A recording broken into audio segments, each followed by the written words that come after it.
السلام على أهل اليمن.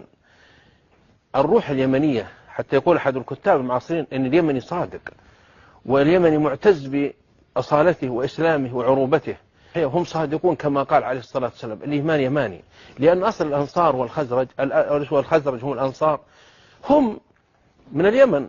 حتى حسان شاعر الأوس والخزرج شاعر الأنصار رضي الله عنه شاعر الدعوة يقول: إن تسألين فإنا معشر يمن، الأسد نسبتنا والماء غسان أزديون.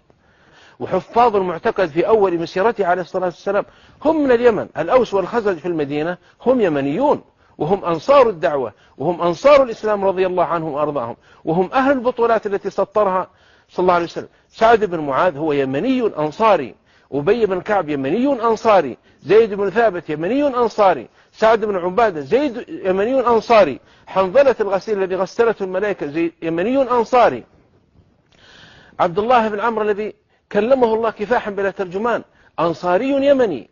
فهؤلاء بلا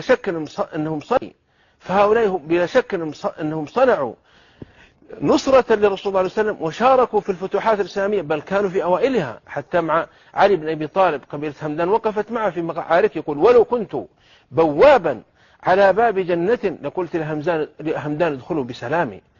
الإيمان يماني كما قال صلى الله عليه وسلم: الإيمان يماني والحكمة يمانية. وقال صلى الله عليه وسلم: هم أرق الناس قلوبا وأنين الناس أفئدة.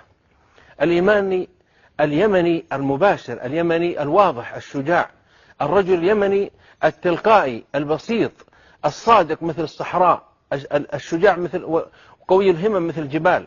أنا زرت اليمن مرتين، وأسرني حب اليمن وشعر اليمن وأدب اليمن وثقافة اليمن. اللهم احفظ أهلنا في اليمن، اللهم احفظهم من الفساد والتخريب، اللهم احفظهم من الرفض والتشيع يا حي يا قيوم. اللهم اجمع كلمة أهل السنة والجماعة في اليمن، اللهم اجمع كلمة أهل السنة والجماعة في اليمن. اللهم احفظ عليهم دينهم واحفظ عليهم أرواحهم، اللهم صن أعراضهم، اللهم صن أموالهم، اللهم مكن لدينك وللتوحيد يا حي يا قيوم.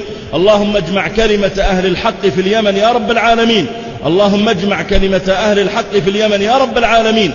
اللهم من أعان أهل الباطل في اليمن أو أراد اليمن بإفساد أو تخريب، اللهم فأرنا فيه عجائب قدرتك يا قوي يا عزيز. اللهم احفظ يمن الإيمان والتوحيد والتقوى يا رب العالمين. اللهم صب عليهم الخير صبا صبا، ولا تجعل عيشهم كدا كدا يا حي يا قيوم يا رب العالمين.